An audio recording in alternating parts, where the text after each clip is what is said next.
Good morning, everybody. It's a nice brisk Sunday morning. Taking out these two. Now, I didn't watch the Deontay Wilder Robert Helenius fight live. That was too early in the morning for me, so I watched the replay this morning, and yeah, excellent knockout. Fantastic knockout by Deontay Wilder. Highlight reel over Robert Helenius. Not something that I didn't know was going to happen, which kind of goes back to the point where I've said it multiple times that Robert Helenius was a carbon copy of Deontay Brazil. Has a decent punch, can box a little bit, but has zero defense. His head is on the line and Wilder's going to knock him out. That's exactly what happened, right? Now, I know some people got a little bit offended when I said that, but well, I think it just proved my point, didn't it? When it comes to this particular win for Deontay Wilder, I mean, firstly, it's good that Wilder's back. That's fantastic. It's good that he's back to winning ways.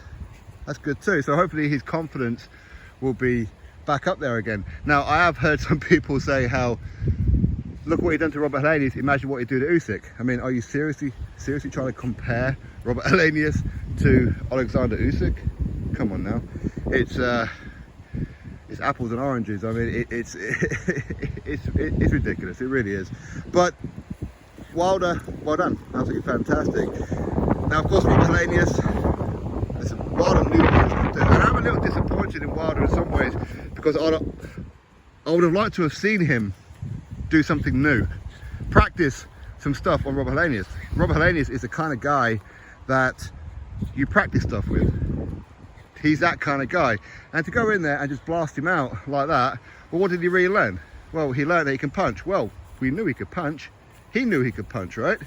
So it's not like I mean, I wanted to see him go in there and try some of the things that Malik Scott would have been teaching him. You know, using the jab, you know, evading the shots and the body shots and all that kind of stuff. I want to see him do more of that, because now going forward,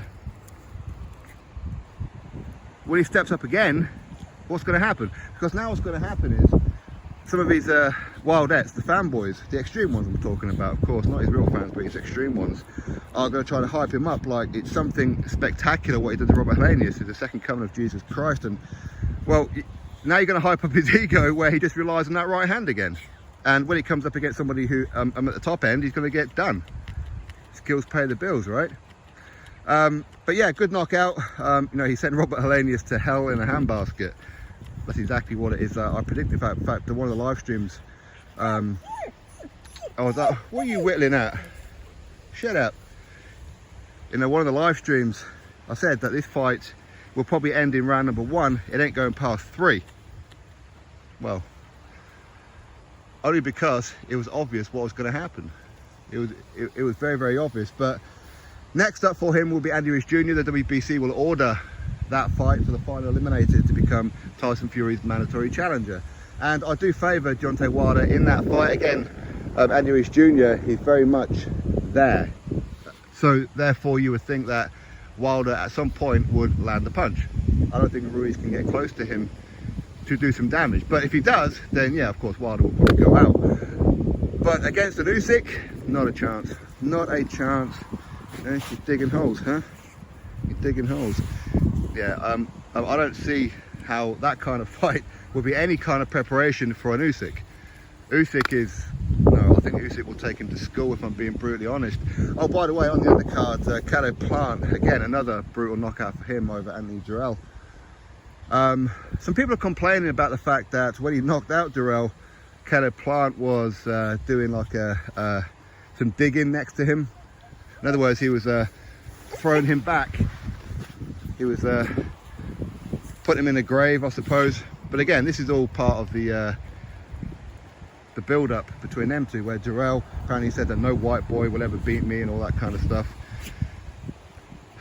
But don't people learn from history that when you say that kind of thing, something like that's going to happen? But anyway, good knockout for Caleb Plant. And the digging thing, I mean, had Durrell had come out with you know, some serious injuries after that, yeah, of course that would have been very, very bad taste, right? But he hasn't, or at least as far as I know, so therefore we can kind of look back on it in some ways as kind of funny. I think. But yeah, anyway, so well done to Deontay Wilder. Great knockout. Let's see what's next for him. I'm going to presume that's going to be Andy Ruiz Jr. Well done. Absolutely fantastic. So good knockout win. He done something that we all expect him to do. Of course, he knew Robert Helenius, sparring partner, all that kind of good stuff. But yeah, well done to Deontay Wilder. Let's see what he does next. Drop your thoughts below. Click thumbs up, subscribe, and I'll catch you on the next video.